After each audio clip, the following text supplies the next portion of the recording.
The bruise on my cheekbone had turned a deep purple by the time I arrived at Bellini's. Even with the extra layers of concealer, it was still visible, a reminder of Daniel's temper from last night.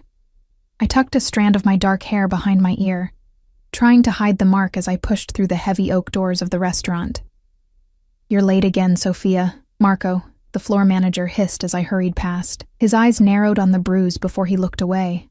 "Table 7 needs clearing, and Valentina called in sick, so you'll be taking the private dining room tonight."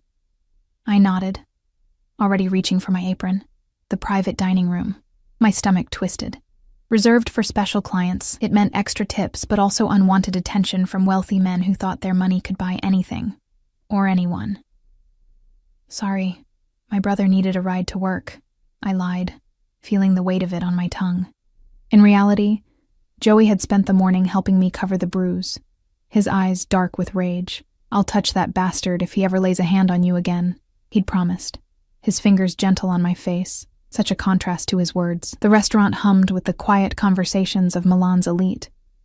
Crystal glasses clinked, silverware scraped against fine china, and the rich aroma of truffle and garlic perfumed the air.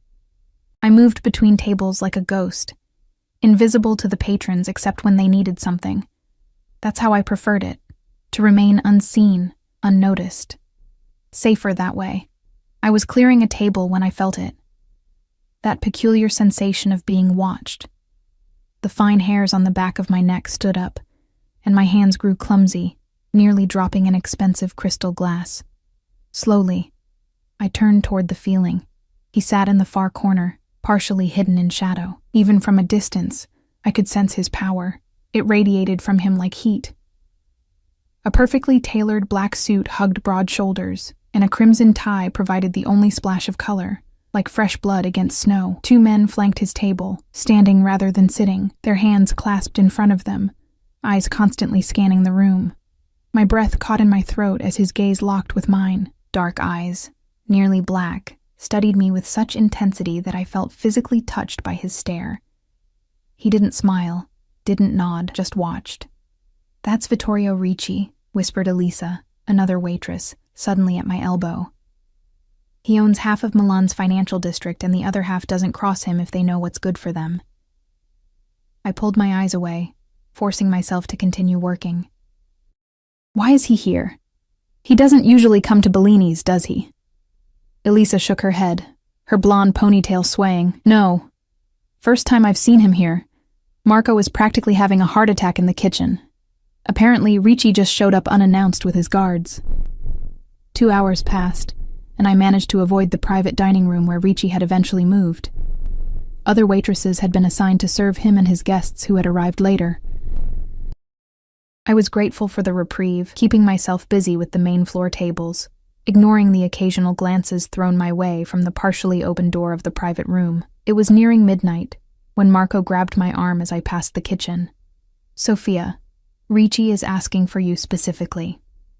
My blood ran cold. "Me? Why? I haven't even served his table." Marco's grip tightened. "I don't ask questions of men like him, and neither should you. Just go, now." "He's alone. His guests left, and he's waiting." My feet felt leaden as I approached the private dining room. The 2 guards stood outside, their expressions impassive as one opened the door for me. Inside, Vittorio Ricci sat alone at a table meant for 12, an untouched glass of amber liquid before him. Up close, I could see the details I'd missed from a distance. A small scar bisecting his right eyebrow, the heavy gold signet ring on his left hand, the faint lines around his eyes suggesting he was in his late 30s. "Sir," I managed, my voice surprisingly steady despite the earthquake happening in my chest. "You asked for me?" He studied me for what felt like an eternity, his eyes eventually landing on my bruised cheekbone. I resisted the urge to touch it, to hide it. "Chi ti ha colpito?" he asked, his voice deep and smooth like aged whiskey. "Who hit you?" The question, so direct and unexpected, stole my breath. No one at Bellini's had directly acknowledged my bruise all night. Not even Marco. They'd seen, certainly, but chosen to look away, to pretend. Yet this stranger, this dangerous man, had cut straight through the pretense. I fell, I answered automatically. The lie I'd been telling myself for months whenever Daniel's temper got the best of him. Ricci's eyes narrowed slightly, the only indication that he'd heard me. He leaned back in his chair, one finger tapping rhythmically against the tablecloth. "Sit," he said, gesturing to the chair across from him. "I'm sorry, sir, but I'm not allowed." "Sit," he repeated, not raising his voice, but somehow making the word fill the entire room. I sat. "Your name?" he asked, lifting his glass but not drinking. "Sophia Lombardi." Something flickered in his eyes. Recognition? Interest? I couldn't tell. "Lombardi," he repeated, as if tasting the name. "You have family in Milan?" My throat tightened. Something warned me to be careful. "Just my brother, Joey." Ricci nodded slowly, setting down his glass without drinking.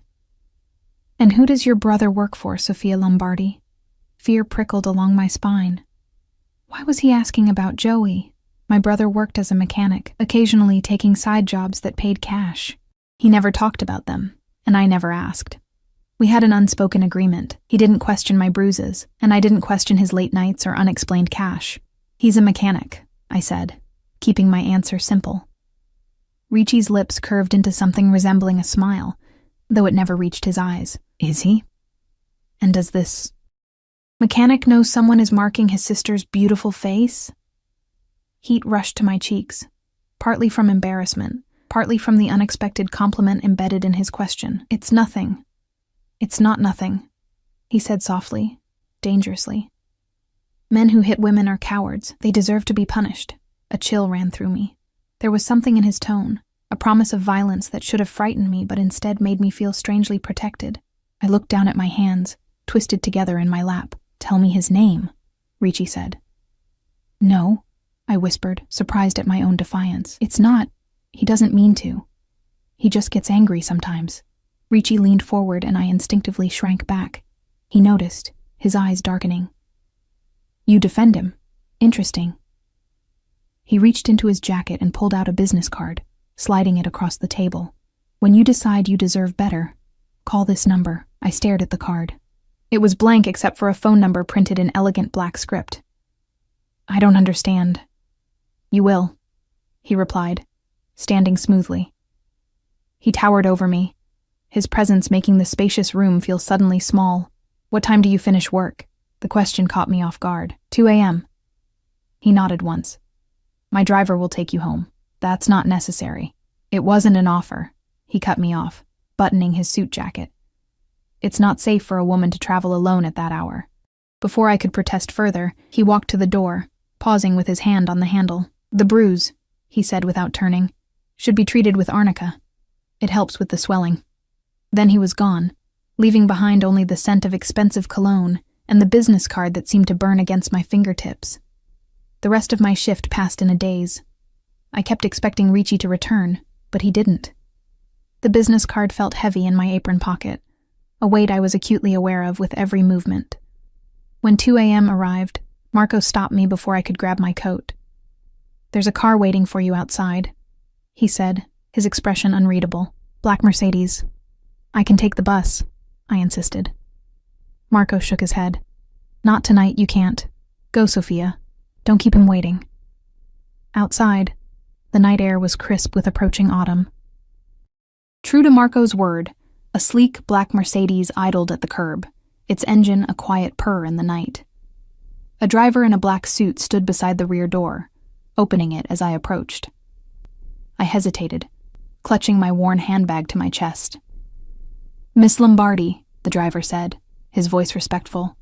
"Mr. Ricci insists on your safety." Ricci wasn't in the car, I realized with a mixture of relief and disappointment as I slid into the luxurious leather back seat. The interior smelled of leather and the same cologne Ricci had worn. The driver closed the door and returned to his position behind the wheel. "Your address?" he asked, meeting my eyes in the rearview mirror. I gave him my apartment building's location, in a neighborhood that was worlds away from the elegance of Bellini's clientele. The car pulled smoothly into the late-night traffic of Milan. My phone vibrated in my bag.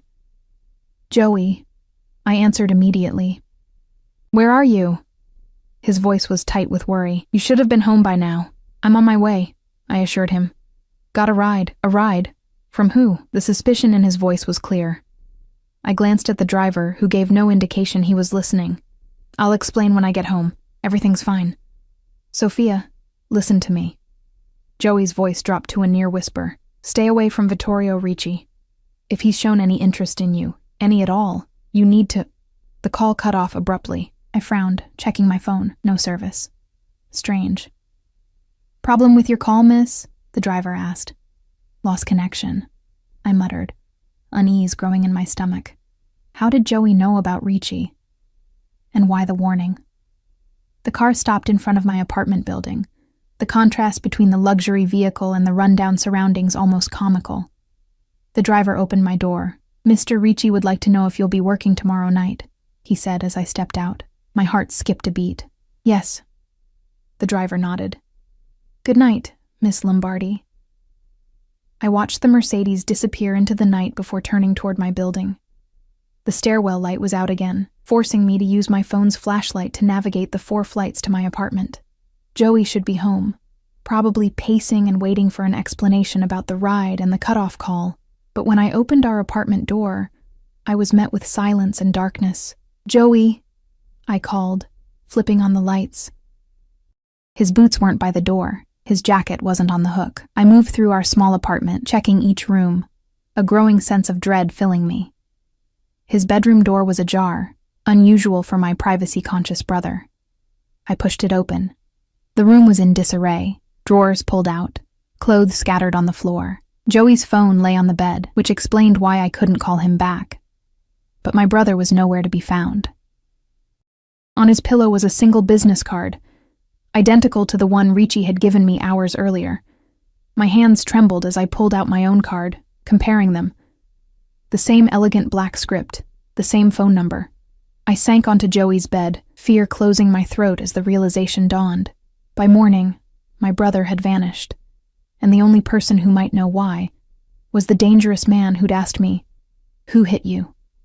Sleep evaded me that night. I paced our small apartment until dawn broke, alternating between calling Joey's friends and staring at the business card Ricci had given me. None of Joey's friends had seen him, or so they claimed. Their voices had a strange edge to them, a hesitance that felt like fear. By 7 in the morning, my eyes burned from exhaustion and unshed tears. The bruise on my face had darkened further, a cruel reminder of why I'd caught Ricci's attention in the first place. Daniel had texted twice, his messages shifting from angry accusations to honeyed apologies. I ignored them all. The business card seemed to mock me from the kitchen table where I'd placed it. That small rectangle of expensive paper held answers. I was sure of it. But calling the number felt like stepping off a cliff with no knowledge of what waited below. I showered, dressed, and drank 3 cups of coffee, all while stealing glances at the card. By 9, I'd made my decision. With trembling fingers, I dialed the number. 1 ring, 2, 3. Pronto, a man's voice, not Ricci's. I need to speak with Vittorio Ricci, I said, my voice smaller than I'd intended. A pause. Your name? Sophia Lombardi. Another pause, longer this time. 1 moment. The line went silent, not even hold music to fill the void. I paced the kitchen, phone pressed to my ear, heart hammering against my ribs. A full minute passed, then 2.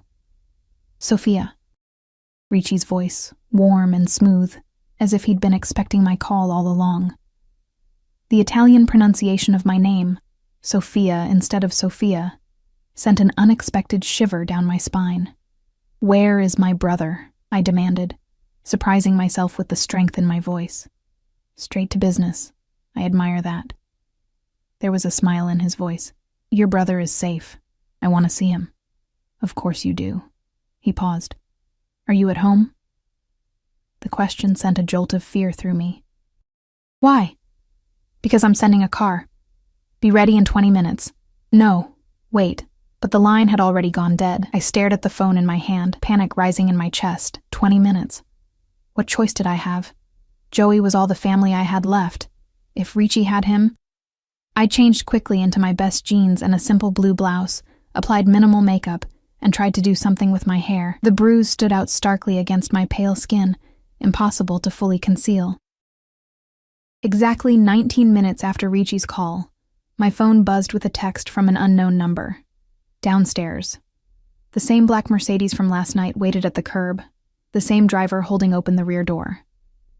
This time, however, I wasn't alone in the back seat. Vittorio Ricci sat there, impeccable in another tailored suit, this one a deep navy. His eyes met mine as I hesitated at the car door. "Your brother is waiting," he said simply. I slid into the seat beside him, keeping as much distance as the luxury car would allow. Up close, in daylight, he was even more intimidating, and undeniably handsome. The scar through his eyebrow gave his otherwise perfect features a dangerous edge. His cologne filled the enclosed space, expensive and subtle. "Where are we going?" I asked as the car pulled away from the curb. "My home," he replied, watching me with that same intensity from the restaurant. "Your brother is there." "Why? Why take him? Why any of this?" The questions tumbled out before I could stop them. Ricci studied me for a long moment. "Your brother works for Salvatore Bianchi." "Do you know who that is?" I shook my head, though the name sounded vaguely familiar. "Bianchi controls the drug trade in 3 districts of Milan. He's also my enemy." Ricci's voice remained conversational, as if discussing the weather rather than criminal empires. "Your brother has been collecting information for Bianchi. About my businesses, my movements." My mouth went dry. "Joey is a mechanic." Ricci's lips curved slightly. "He repairs cars, yes, including those belonging to my associates. Very convenient for planting listening devices, wouldn't you agree?" The world seemed to tilt beneath me. Joey, involved with the Mafia, it couldn't be true. And yet, the unexplained cash, the late nights, the vague explanations of side jobs, "He wouldn't," I whispered, but doubt had already taken root. "He did," Ricci countered, not unkindly. For over 6 months, the car turned onto a private road lined with tall cypress trees, eventually stopping before a massive iron gate guarded by armed men. After a brief inspection, we were waved through to a sprawling estate.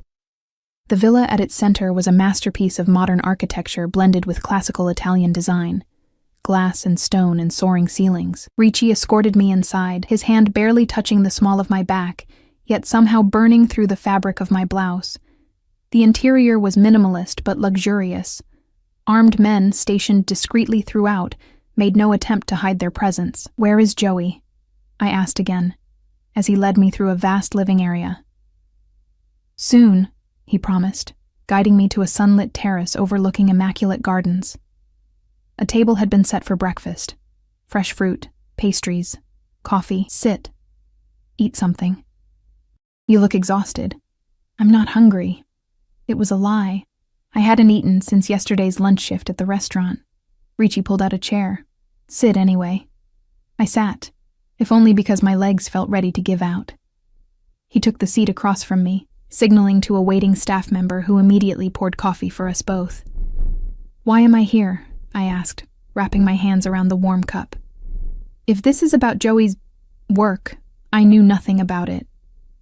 "I believe you," he said, surprising me. "You're here because your brother asked for you." Hope flared in my chest. "He's okay? Not hurt?" Something flickered in Ricci's dark eyes. Regret, perhaps. "He has been questioned, firmly, but he will recover." Fear turned my blood cold. What does that mean? What did you do to him? What was necessary? Ricci sipped his coffee, his gaze never leaving my face. "Your brother made choices, Sophia, dangerous ones. In my world, those choices have consequences." Tears burned behind my eyes. "Please. He's all I have."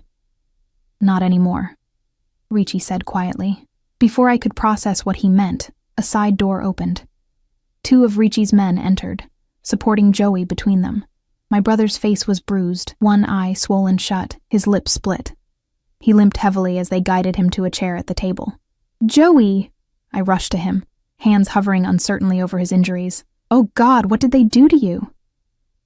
Joey winced as he settled into the chair. "I'm okay, Soph. It looks worse than it feels." I rounded on Ricci, fury displacing fear. How dare you? You had no right. I had every right.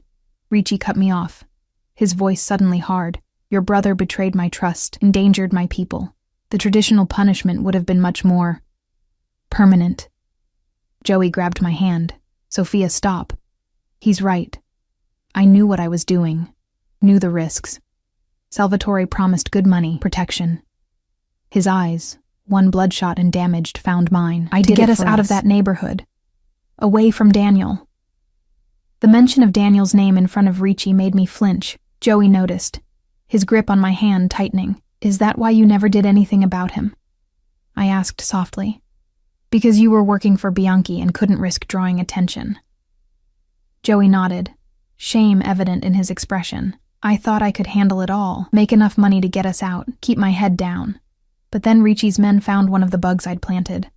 And here we are. Ricci finished for him, gesturing elegantly at the terrace, the estate, the armed guards. What happens now? I asked, looking between my brother and the dangerous man who had brought us here. Ricci leaned back in his chair, considering us both. I have a proposition, one that benefits everyone at this table. Joey tensed beside me. What kind of proposition? You, Giuseppe Lombardi, will continue your work as a mechanic. But now, you work exclusively for me. You will use the skills that made you valuable to Bianchi to strengthen my security instead. In return, you keep your life. My brother swallowed hard. And Sophia? Ricci's eyes moved to me, so intense I could almost feel the weight of his gaze. Your sister will remain under my protection. To ensure your loyalty, of course. No, I said immediately. I'm not collateral. You misunderstand, Ricci said, his voice softening. My protection means no more bruises from men like Daniel. It means a better apartment in a safer neighborhood. It means a life where you don't have to serve entitled businessmen at Bellini's. Sounds like a gilded cage to me, I countered. A small smile played at the corner of his mouth. Perhaps. But isn't it better than the cage you're already in? He had a point, though I hated to admit it. My life had become a series of cages. Daniel's abuse, the struggle to pay bills, the dead-end job, the dangerous neighborhood. Was Ricci's cage really worse? At least it came with Joey's safety guaranteed. I need your answer, Sophia, Ricci said, his patience clearly limited. Your brother has already agreed to his part. Joey squeezed my hand. It's going to be okay, Soph. He'll protect you better than I could. Looking at my brother's battered face, I realized we'd run out of options. Whatever game Joey had been playing with Bianchi and Ricci, we'd lost. All that remained was damage control. Fine, I said, the word tasting bitter on my tongue. I accept your protection, but I keep my job at Bellini's. Ricci raised an eyebrow. Why would you want to? Because it's mine, I answered simply. It's the one thing in my life that I chose. He studied me for a long moment, before nodding once. As you wish, but my driver will take you to and from work. No arguments. It wasn't much of a victory, but it was something. A small piece of independence preserved in what was rapidly becoming a life controlled by Vittorio Ricci. There's one more condition, Ricci added, his eyes darkening as they lingered on my bruised cheekbone. Tell me Daniel's full name. A chill ran through me. Why? Tell me, he repeated, his tone making it clear this was non-negotiable. I glanced at Joey, who nodded almost imperceptibly. Daniel Russo. He works at the shipping company on Via Dante. Ricci smiled, a predator's smile that never reached his eyes. Thank you, Sophia. He stood, buttoning his jacket with one fluid motion. Now, I believe we all need to rest. It's been a long night for everyone. As if on cue, the two men who had brought Joey returned to the terrace. Show Miss Lombardi to the East guest suite, Ricci instructed them, and take her brother to the doctor for a final check before allowing him to rest. Wait, I protested. I'm staying here? For how long? Until your new apartment is ready, Ricci replied smoothly. 3 days, perhaps 4. Consider it a vacation. As the men led Joey away, Ricci caught my arm gently, leaning close enough that I could feel his breath against my ear. Daniel Russo won't hurt you again, he whispered. I promise you that, Sophia Lombardi. The certainty in his voice sent a shiver down my spine, not entirely from fear. The East Guest Suite was larger than my entire apartment, with floor-to-ceiling windows overlooking the manicured gardens and a bathroom that could have housed a small family. I spent hours simply staring out at the view, trying to process everything that had happened in the last 24 hours. Joey was given a room in another wing of the villa. I was allowed to see him briefly that evening, but he was heavily sedated after the doctor's treatment. Broken ribs, the stoic medical professional had informed me. Minor concussion. He'll heal. The clinical assessment did nothing to ease my guilt. Joey had suffered this because of me, because he'd been trying to make enough money to get us away from Daniel. I didn't see Ricci again that day. A stern-faced housekeeper named Alessandra brought me clothes, all in my size, which was unsettling, and informed me that Il Signore would see me at breakfast the following morning. Sleep came in fitful bursts, my dreams haunted by dark eyes and business cards, and Joey's battered face. I woke before dawn, showering in the luxurious marble bathroom, before selecting the most modest outfit from the provided wardrobe, black pants, and a simple cream blouse. I pinned my hair back, applied minimal makeup, and waited for whatever came next in this strange new reality. At precisely 8, Alessandra knocked on my door. "Breakfast is served on the main terrace, Miss Lombardi." I followed her through the labyrinthine villa, noting the tasteful art adorning the walls, the subtle security cameras in every corridor, the armed men stationed at key points. This was a beautiful fortress, designed to keep threats out and perhaps certain people in. Vittorio Ricci sat at the same table as yesterday, reading something on a sleek tablet. He stood when he saw me, a gesture so formal and old-world that it momentarily threw me off balance. "Buongiorno, Sofia," he said, pulling out a chair for me. "Did you sleep well?" "As well as can be expected," I replied, taking the offered seat. "How is Joey today?" Ricci sat across from me, signaling to a waiting staff member who immediately began serving coffee and pastries. "Your brother is recovering. The doctor is with him now." His eyes moved to my cheekbone, where the bruise had begun to fade slightly. "I see you found the arnica cream I had left in your bathroom." I touched the bruise self-consciously. "Yes. Thank you." He nodded once, satisfied, and returned to his breakfast. We ate in silence for several minutes. The only sounds the distant chirping of birds and the occasional rustle of guards shifting positions around the perimeter of the terrace. "Your new apartment will be ready tomorrow," Ricci said eventually. "In Brera.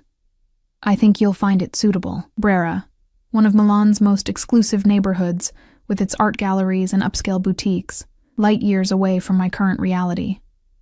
"That's very generous." "It's necessary," he corrected. "My associates live in certain neighborhoods. It's expected." I set down my coffee cup. "And that's what I am now? Your associate?" A smile played at the corners of his mouth. "For now, let's say you're under my protection." "And what does that mean exactly? What are the rules of this arrangement?" Ricci studied me for a long moment. "You may continue working at Bellini's as we agreed. My driver will take you to and from work. You will not contact Daniel Russo or respond if he attempts to contact you. If you need anything at all, you call the number on the card I gave you."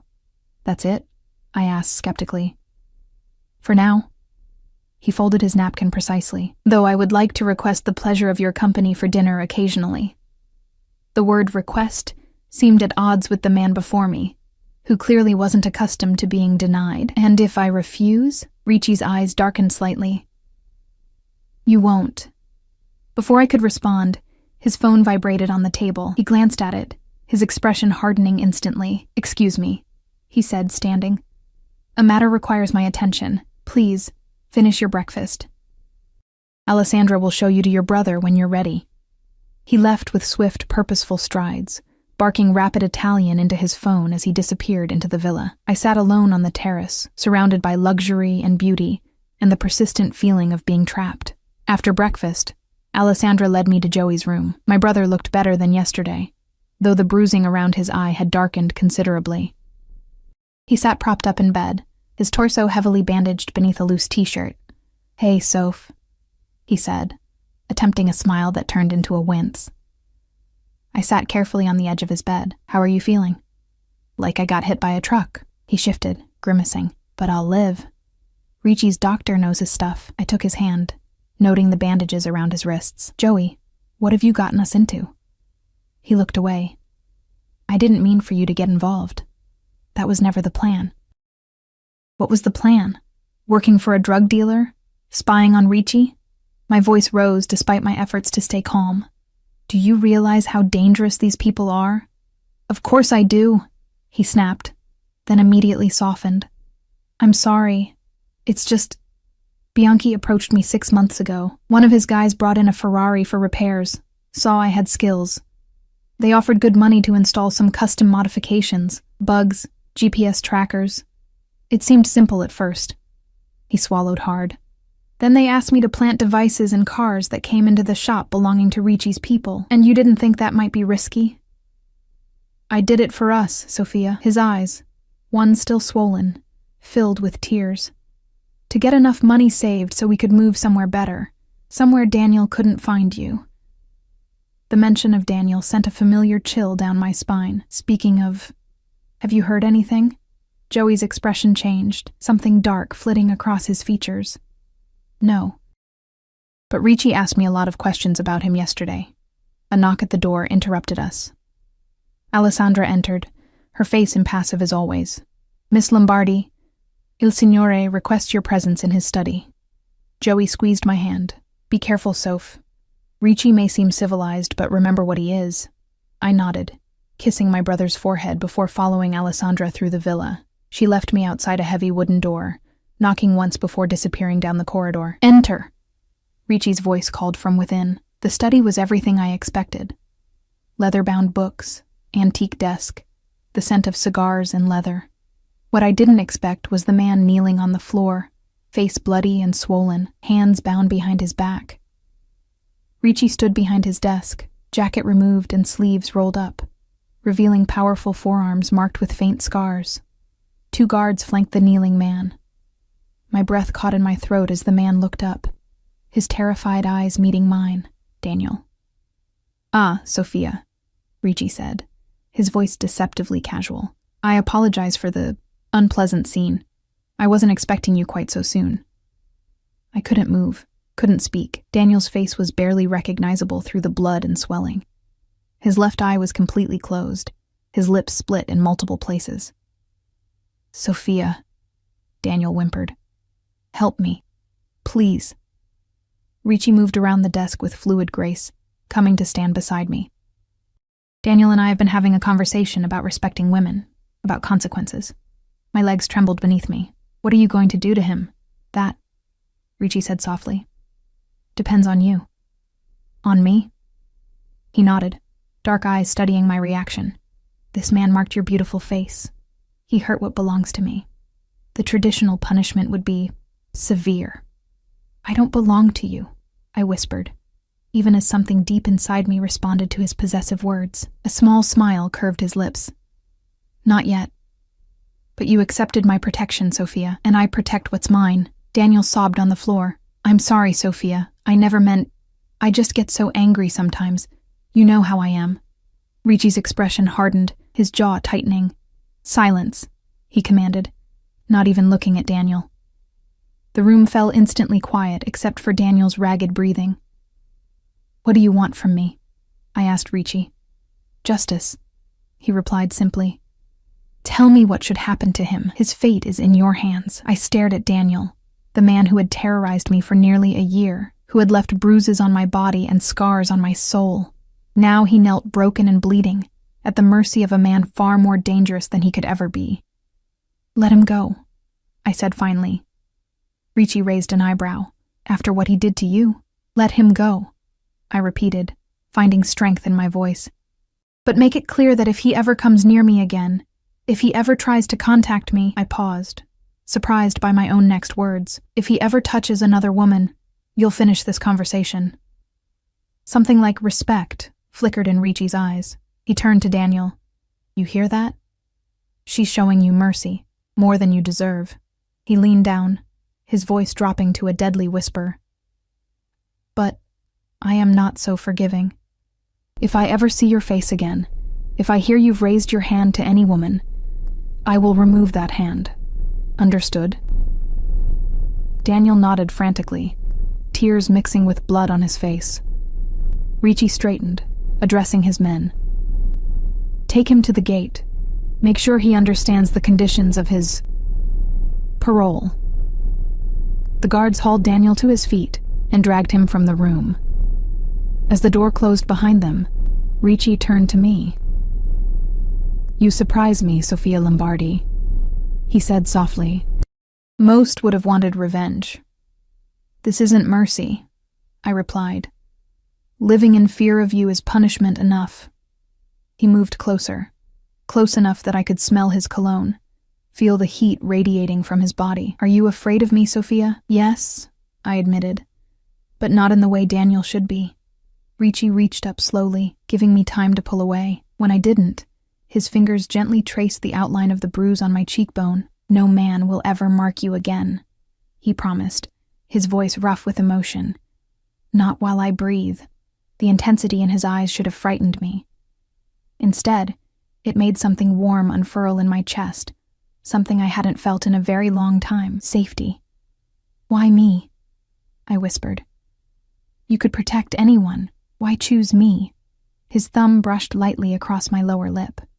"Because when I saw you in that restaurant, trying so hard to hide your pain, to remain invisible, I recognized something in you, something I once saw in myself."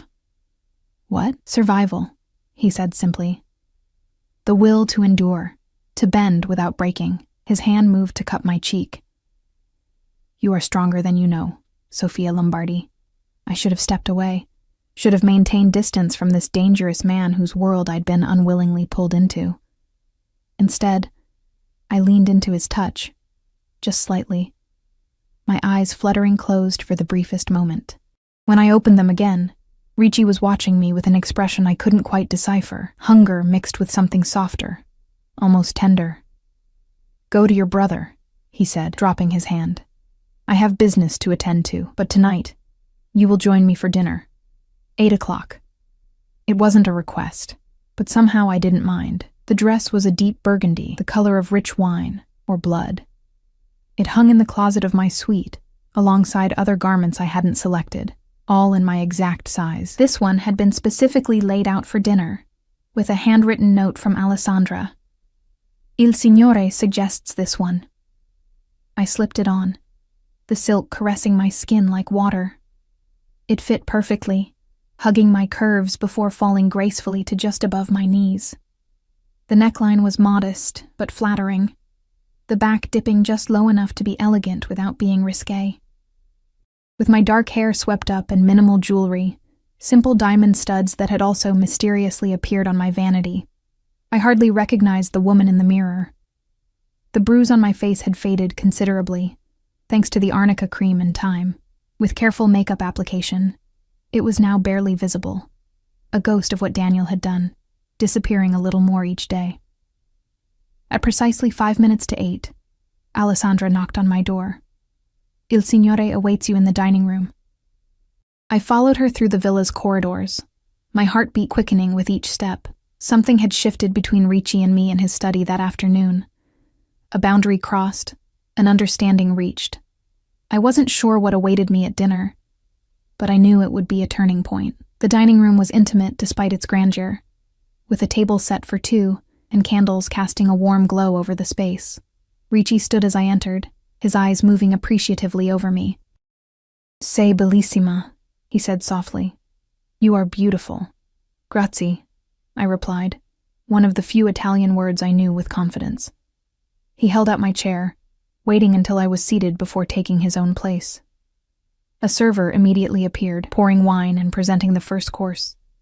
A delicate seafood appetizer. "I checked on your brother earlier," Ricci said, lifting his glass. "The doctor is pleased with his progress. He should be able to move around more tomorrow." Relief washed over me. "Thank you. For taking care of him, I mean. Despite..." I trailed off, not wanting to reference the reason for Joey's injuries. "Your brother made a mistake," Ricci acknowledged. "But he has paid for it, and now he works for me. The past is settled." We ate in comfortable silence for a few moments before I gathered the courage to ask the question that had been bothering me all day. What happened to Daniel after he left here? Ricci's expression remained neutral. He was escorted to the city limits and encouraged to remember our conversation. And Salvatore Bianchi? Won't he be looking for Joey? A cold smile played at the corners of Ricci's mouth. Bianchi has been informed that Giuseppe Lombardi is now under my protection. He won't interfere. Just like that? Just like that, Ricci confirmed. There are rules to our world, Sophia. Lines that aren't crossed. Taking my mechanic would cross one of those lines. I twirled the wineglass between my fingers. And what about me? What line do I represent? His eyes darkened, pinning me in place. You are a different matter entirely. The second course arrived, risotto with wild mushrooms, giving me a moment to collect myself under his intense gaze. Tell me about yourself, Ricci said as we continued eating. Before Bellini's, before Daniel. The request caught me off guard. No one had asked about my past in a long time.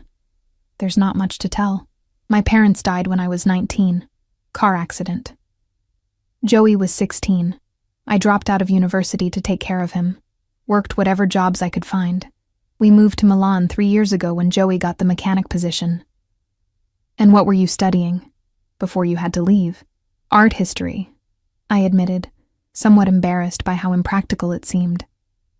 I wanted to work in a museum or gallery. Something like surprise flickered across Ricci's face. You never pursued it again? I shook my head. There was never time or money. Life became about survival. Survival, he echoed, the word heavy with meaning between us. You've done more than survive, Sophia. You've protected your brother, worked honestly, maintained your dignity in difficult circumstances. He leaned forward slightly. Do you know how rare that is? That strength?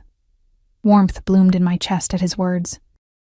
When was the last time anyone had seen strength in me rather than weakness? Daniel had systematically eroded my confidence over our year together, making me believe I was lucky he wanted me at all. What about you? I asked, deflecting his praise. How did you become... I gestured vaguely at our surroundings, at the armed guards visible through the windows patrolling the estate. A monster? He supplied, his tone lightening slightly. I didn't say that. He smiled, a genuine smile that transformed his face, making him look younger, almost boyish. But you thought it. I couldn't deny it. I'm trying to understand all of this. I gestured between us. Why you've brought me into your world. Ricci set down his fork, considering me thoughtfully. I was born into this life, Sophia. My father was capo before me, his father before him. I had no choice about the family I was born into, but I've made choices about how I run it. Unlike Bianchi, I don't deal in drugs or human trafficking. My businesses are largely legitimate: real estate, finance, import, export. Largely, I repeated, emphasizing the qualifier. A corner of his mouth quirked upward.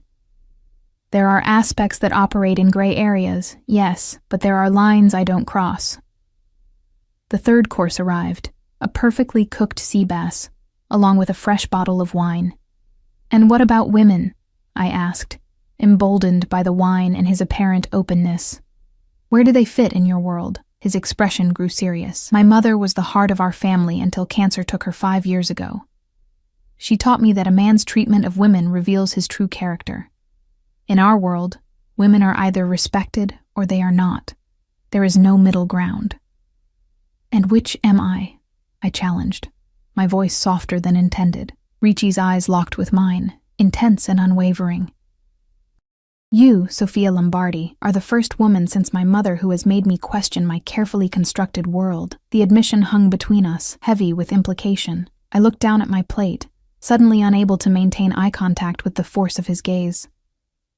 Tomorrow you move to the apartment in Brera, he said, changing the subject. I've arranged for a car to take you to Bellini's for your evening shift. I'd almost forgotten about work, about the real world outside these walls. Thank you.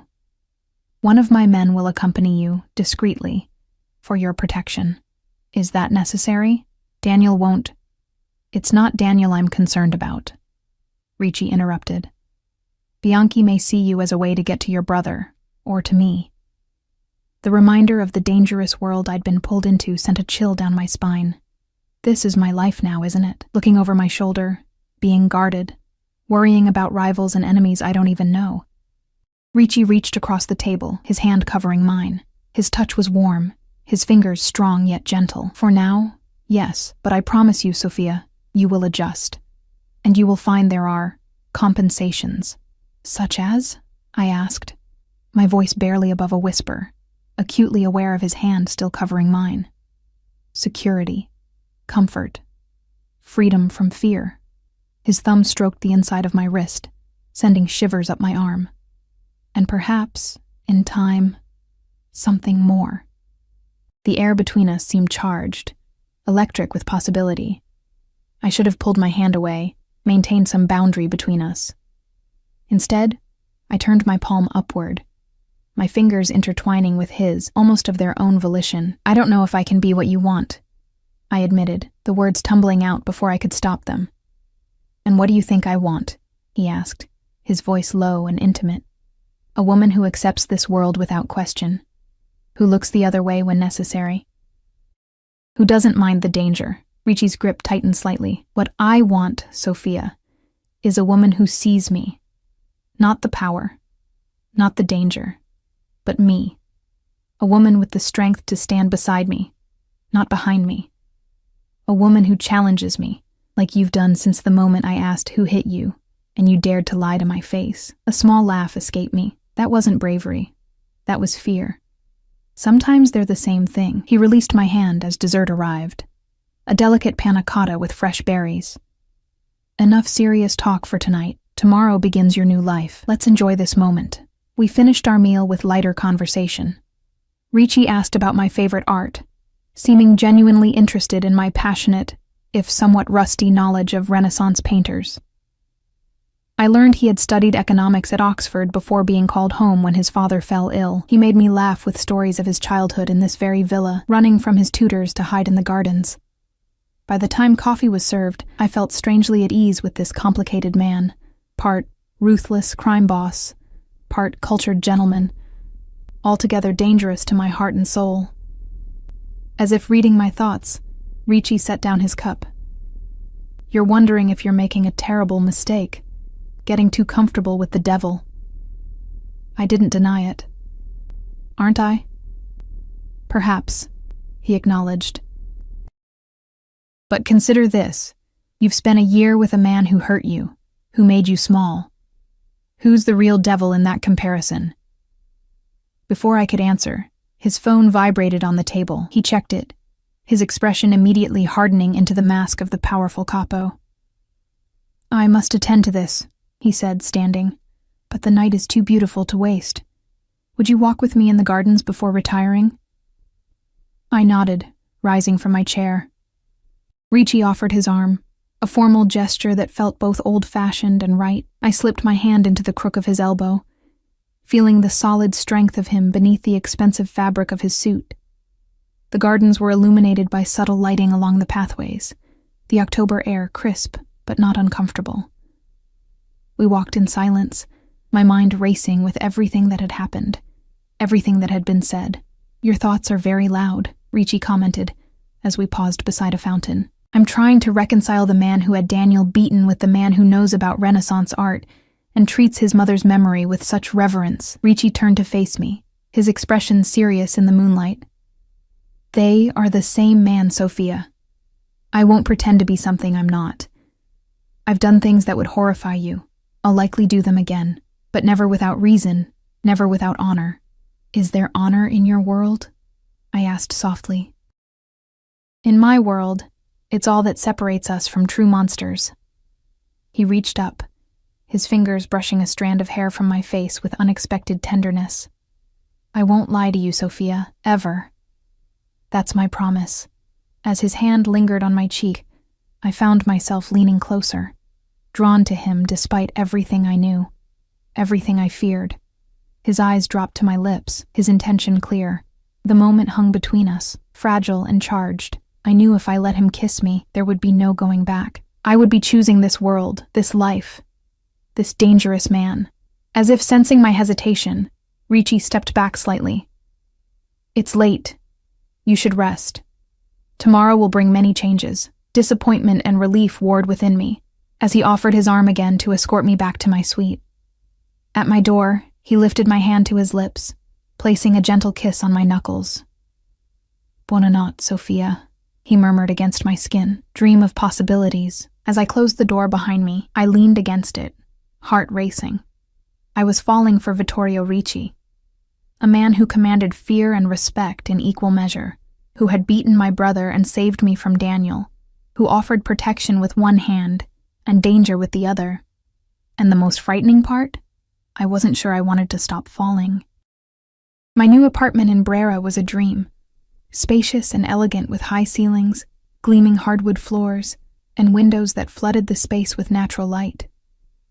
The furniture was minimalist but luxurious, the kitchen outfitted with appliances I didn't know how to use, the bathroom a marble sanctuary. Everything about it whispered wealth and taste. This is too much, I said to Joey as we explored the space together. My brother was still moving stiffly, his ribs wrapped tightly beneath his shirt, but the swelling around his eye had gone down considerably. It's exactly what you deserve, Soph, he replied, running his hand over the smooth countertop. After everything you've been through. I gave him a pointed look. You mean after everything Ricci put us through? Joey sighed, easing himself onto one of the bar stools at the kitchen island. I'm the one who got us into this mess, remember? Working for Bianchi, planting those bugs. Ricci could have killed me. Should have, by their rules. Instead, he gave me a job, an apartment down the hall from you, and his protection. Because he wants something from me, I said quietly. A knowing look crossed Joey's face. You like him. That's not... It's okay if you do, he interrupted. I've seen how he looks at you, like you're the most fascinating thing he's ever encountered. Heat rose to my cheeks. He's dangerous, Joey. So is crossing the street in Milan. My brother countered with a shrug, then winced at the movement. At least with Ricci, the danger comes with security, and he obviously cares about you. Before I could respond, my phone buzzed with a text message from an unknown number. Car will arrive at 5 p.m. for your shift at Bellini's. V. Not Vittorio or Ricci, just V. The intimacy of it sent a small thrill through me, which I immediately tried to suppress. Joey raised an eyebrow at my expression. Him? I nodded, tucking the phone away. He's sending a car for my shift tonight. See, taking care of you. Joey stood carefully. I should go. I start at Ricci's garage tomorrow morning. I hugged him gently, mindful of his injuries. Be careful, Joey. You too, Soph. He gave me a meaningful look. With your heart, I mean. After he left, I wandered through my new home, still trying to process everything. My few belongings from the old apartment had been moved here, looking strangely out of place among the luxury.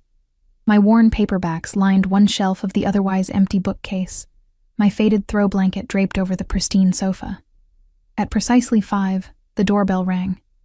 A serious-faced man in a black suit stood in the hallway. Miss Lombardi, I'm Paolo. I'll be accompanying you to Bellini's tonight. The black Mercedes was waiting downstairs.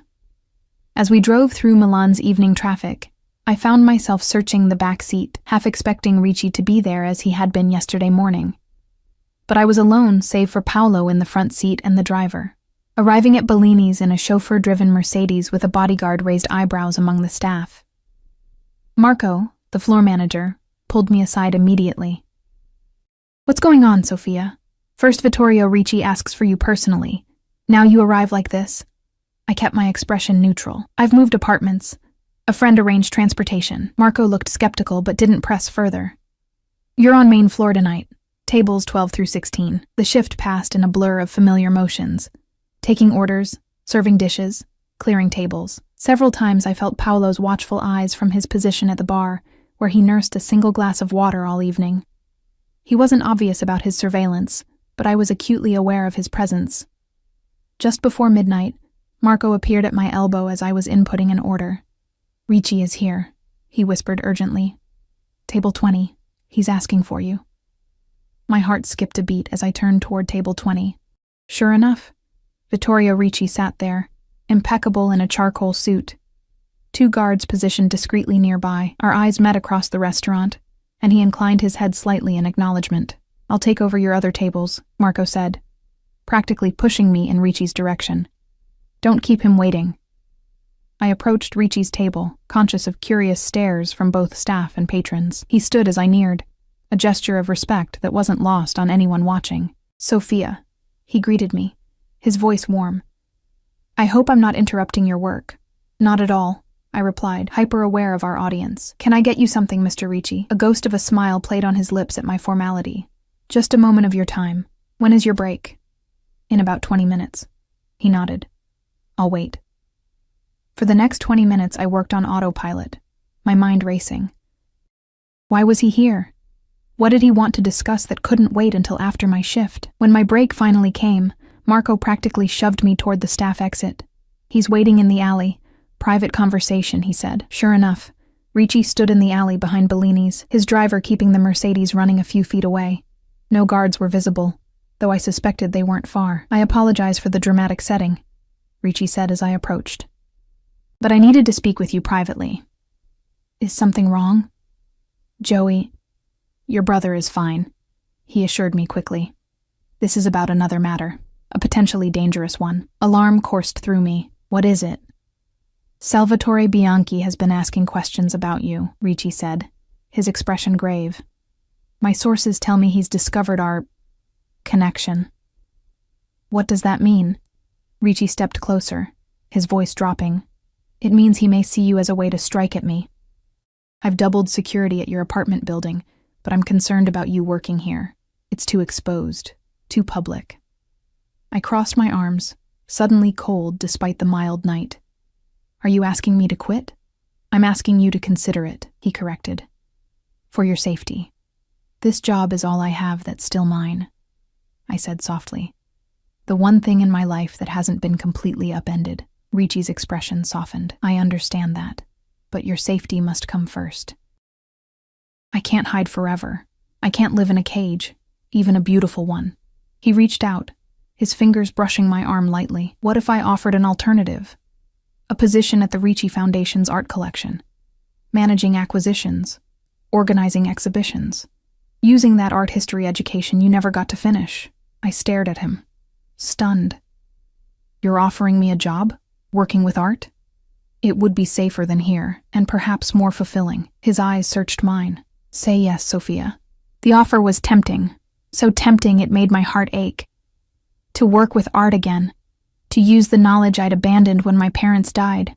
"I need to think about it," I said finally. He nodded, not pushing further. "Of course. Take all the time you need." He checked his watch. "Your break is nearly over. I won't keep you." As I turned to go back inside, he caught my hand. "Sophia." I looked back at him, caught by the intensity in his dark eyes. "Have dinner with me tomorrow night," he said. "At your apartment. I'll cook." The image of Vittorio Ricci, dangerous mafia boss, cooking in my kitchen was so unexpected I almost laughed. "You cook?" A genuine smile transformed his face. "My mother insisted all her children learn. She said it was the best way to ensure we'd never go hungry if the family fortune disappeared overnight." "Wise woman," I murmured. "Is that a yes?" I hesitated only a moment before nodding. "Yes." His smile widened, making him look younger, almost carefree. 8 o'clock. I'll bring everything we need." The rest of my shift passed in a daze, my mind alternating between concern over Bianchi's interest in me and anticipation of tomorrow's dinner. When Paolo escorted me back to the car at 2 a.m., I noticed he was even more vigilant than earlier, his eyes constantly scanning our surroundings. "Is something wrong?" I asked as we drove through Milan's nearly empty streets. "Just a precaution, Miss Lombardi," he replied, but the tension in his shoulders told me otherwise. We arrived at my new apartment building without incident. Paolo insisted on escorting me all the way to my door, checking the apartment before leaving me with strict instructions to lock up and call immediately if I noticed anything unusual. Sleep eluded me that night, my dreams haunted by shadowy figures, and the constant feeling of being watched. I woke early, exhausted, but too restless to go back to sleep. After showering and dressing in casual jeans and a sweater, I decided to explore my new neighborhood. I texted Paolo first, as instructed. He replied immediately that he would meet me in the lobby in 10 minutes. I bit back my frustration at needing a babysitter, but understood the necessity given Ricci's warning about Bianchi. Brera was beautiful in the morning light. Elegant buildings, fashionable boutiques just opening for the day, cafes with outdoor seating despite the October chill. Paolo kept a discreet distance as I wandered, allowing me the illusion of independence while maintaining his vigilant watch. I stopped at a small cafe for coffee, choosing a table with a view of the street. Paolo positioned himself nearby, his attention focused outward rather than on me. As I sipped my cappuccino, I found myself wondering if this would be my life now. Beautiful, but constrained. Safe, but watched. Was the security worth the freedom I'd sacrificed? My phone buzzed with a text. Looking forward to tonight. Any food allergies I should know about? V. The message made me smile despite my melancholy thoughts. I replied, no allergies. Surprise me. His response came quickly. I always do. Those 3 words carried such promise, such danger. I put the phone away, my heart racing inexplicably. After finishing my coffee, I continued exploring, eventually finding a small bookstore tucked between 2 designer boutiques. I lost myself among the shelves, the familiar smell of books comforting in its normalcy. I selected a few art history volumes, a novel I'd been meaning to read, and a cookbook, a small act of domesticity for my new home. As I approached the register, I felt it again, that prickle of awareness, the sensation of being watched. I glanced toward the window, expecting to see Paolo. Instead, a dark sedan was parked across the street, a man in sunglasses staring directly at me through the bookstore window. He wasn't one of Ricci's men. I knew that instantly, though I couldn't have explained how. There was something different in his posture, his attention too obvious, too threatening. I turned away quickly, keeping my head down as I paid for my books. With shaking hands, I texted Paolo. Dark sedan across street, man watching me. Not sure, but feels wrong. Paolo appeared beside me in seconds, his hand beneath his jacket where I knew he carried a weapon. Act normal, he murmured, taking the shopping bag from me. We're going to walk out together, laughing like old friends. Get in the car immediately when we reach it. I nodded, forcing a smile as we exited the bookstore. Paolo put his arm around my shoulders, an intimacy that would have bothered me under normal circumstances, but now felt protective. We walked briskly down the street, Paolo guiding me toward where his car was parked. A glance over my shoulder confirmed the man from the sedan was following us, joined now by a second man. They weren't even trying to be subtle. They're following, I whispered to Paolo. I know. Keep walking. His grip tightened slightly. Almost there. We reached the car, Paolo practically shoving me into the back seat before jumping into the driver's position. The engine roared to life, and we pulled away from the curb with a squeal of tires. Are they following? I asked, turning to look out the rear window. Yes. Calling for backup now, Paolo replied, pressing a button on the dashboard. He spoke rapid Italian into what must have been a built-in communication system, his voice tense but controlled. We weaved through traffic, Paolo driving with aggressive precision. The sedan stayed behind us, matching our every turn. My heart pounded in my chest as Paolo took a sharp right, then an immediate left, trying to lose our pursuers. Who are they? I asked, gripping the door handle as we took another corner too fast. Bianchi's men, Paolo confirmed grimly. Hold on. He made a sudden U-turn, causing horns to blare around us. For a moment, I thought we'd lost the sedan, but it appeared again in the side mirror, still in pursuit. Paolo cursed under his breath, accelerating through a yellow light, just as it turned red. The sedan followed, nearly colliding with a delivery truck. We sped through narrow streets, Paolo's knuckles white on the steering wheel. And then suddenly, salvation. 2 black SUVs appeared ahead, blocking the road. Paolo drove straight toward them, swerving at the last moment to squeeze past. The sedan, following too closely, had to brake hard to avoid collision. In that moment of hesitation, men poured from the SUVs, weapons drawn. Paolo continued driving, and I caught only a glimpse of Bianchi's men being surrounded before we turned a corner and the scene disappeared from view. Ricci's men? I asked, my voice shaking. Paolo nodded. They'll handle it. We're going straight to Il Signore now. 20 minutes later, we arrived at Ricci's villa. Paolo escorted me inside, where Ricci waited in the entrance hall, his expression thunderous. Are you hurt? He demanded, crossing to me in 3 long strides. No, I'm fine, I assured him, though my hands still trembled. Just shaken. Ricci turned to Paolo, who gave a brief report in Italian, too rapid for me to follow. With each word, Ricci's expression darkened further. When Paolo finished, Ricci dismissed him with a nod. This changes everything, Ricci said once we were alone. Bianchi has crossed a line targeting you directly. What happens now? I asked, hugging myself against a sudden chill. Ricci's eyes were cold, his jaw set in a hard line. Now I end this, once and for all. As he pulled me into his arms, holding me tightly against him, I knew with absolute certainty that by tomorrow, Salvatore Bianchi would no longer be a threat. And I found, to my surprise, that I didn't care what that meant, what lines Ricci would cross to ensure my safety, because in his arms, for the first time since my brother vanished that fateful night, I felt truly, completely safe, and I never wanted to let that feeling go.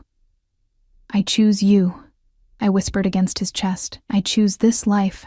Ricci pulled back slightly, his hands coming up to frame my face. Are you certain?